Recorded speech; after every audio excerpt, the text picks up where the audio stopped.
Attorney Silvestre Bello III. Good morning po sa inyo, Lord.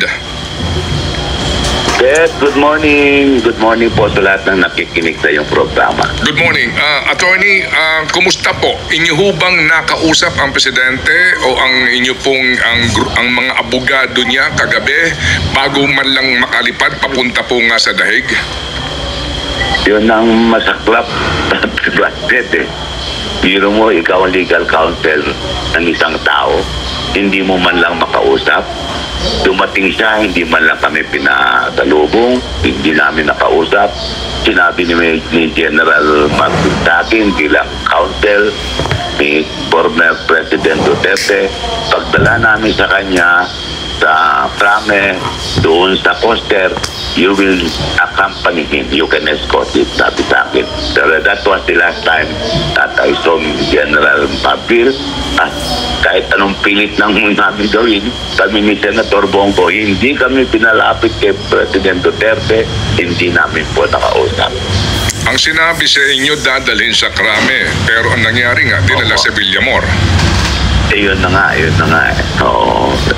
Ang akin naman, kung kahit tandaan rin ba sana, he should be given his right under the Constitution and that is right to legal counsel and even more importantly, the immediate legal medical assistance. Opo, sige. So, Secretary, ang nangyari nga po, no? So, hindi ko kayo nakalapit, hindi nyo nakausap, pati nga si VP Sara, pero naandun naman si E.S. Salvador Medaldea na isa rin pong abogado. Oo. Yes, kasama nilang dumating eh. Opo. Kasama nilang dumating from Hong Kong. Opo. Naghain po ng petition for certiorari and the prohibition with prayer for TRO nga, no? Itong sila Attorney Torion, sila Attorney Deltra. Yeah. Opo. Opo, bilang isa sa mga abogado niya, kasama ho kayo dito sa hakbang na ito, pero hindi nga nakakuha ng TRO, di po ba? Ano po ang next move po ninyo?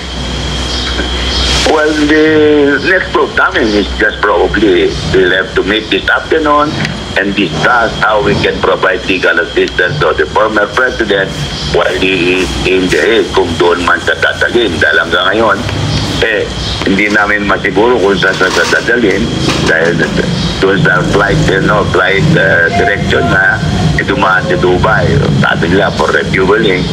Pero yun ang babantayan namin kung saan sa dadalhin. At kung saan man sa dadalhin, we are prepared to go there and provide the legal assistance to which is entitled under our Constitution. Opo, pero doon po sa the Netherlands, you have to be a registered lawyer there to be able to practice, right?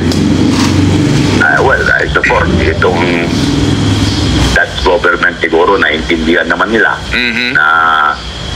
na kailangan niya ng assistance, legal assistance. Siguro naman International Criminal Circuit Court dyan, maintindihan nila ang legal procedure na yung mga ganyang formalities of a permit hindi na kailangan when it comes to providing the accused or the person under investigation with free legal assistance. Opo. Sige. So, Attorney Bello, yung pong inihain kahapon na petition nila Attorney Torion, no? Yung TRO, definitely moot na po ito kasi nga nakaalis na po si Presidente, no?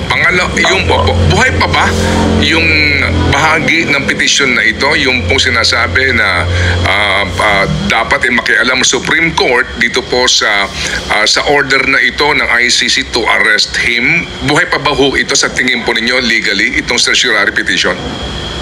Ang alam kong pinal nila Atty. Torion ay petition for prohibition with prayer for temporary restraining order. That is to prohibit government from arresting the president and bringing him to the Hague.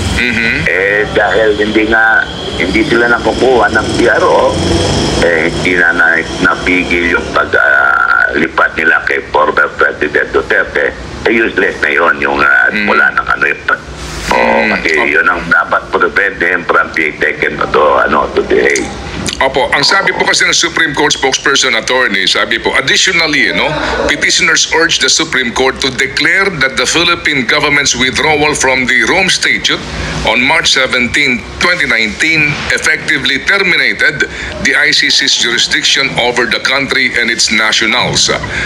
So ito po ba, tingin nyo, kasama na ito doon sa hindi pag-aksyon sa TRO o nabuhay ulit itong isyong ito bagamat meron na binabanggit, no? Ang mga nagdemanda sa dating Pangulo sa ICC na mukhang moot na ito dahil nagkaroon na po ng kaso ng Pangilinan versus Escudero versus Cayetano. Well, alam mo, Brad Ted, if you remember clearly, and dito talagang inangaangkot si President Bongbong Marcos. Anong sabi niya? Ang sabi niya that ICC has no jurisdiction to our country. Maliwanag yan. Sabi niya, to allow ICC to intervene in our cases here in the Philippines is an infringement on our national sovereignty. At sabi pa niya, and I admire him for that, sabi niya, pag pinayagan natin ang ICC na imbestigahan ng ating mga kababayan dito, para natin sinabi na ang ating justice system is not working in our country. Yan ang maliwanag ni sinabi ni President Bongbong Marcos. Ano nangyari? What changed his mind? Nag-change ba siya ng mind o baka naman wala siyang pakialam dito nangyayari? Maliwanag sinabi niya, nabinig ba yan, di ba, Brad Ted? Yes, it's on record and several times actually. But attorney, with all due respect, it's now water under the bridge, di ba? Kasi sinabi yun, hindi naman po nangyari yun. Bagamat ang sinasabi niya po kagabi, hindi sila tumulong sa ICC, tumulong sila sa Interpol. Yun po sinasabi niya kagabi.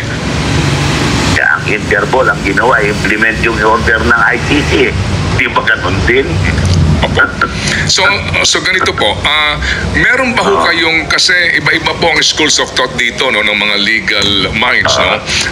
Meron ba kayong question doon po sa mode of arrest, no? Yung process na pinagdaanan ni Presidente, former President Duterte, hanggat sa siya po ay nailipad. Ngayon po actually nasa ere pa sila, papunta nga po sa dahig. Meron bang nilabag doon na anuman pong panuntunan na dapat sinusunod sa ganito pong uri ng kaso na kung saan po ang korte ay hindi local kung hindi po international, particularly ICC?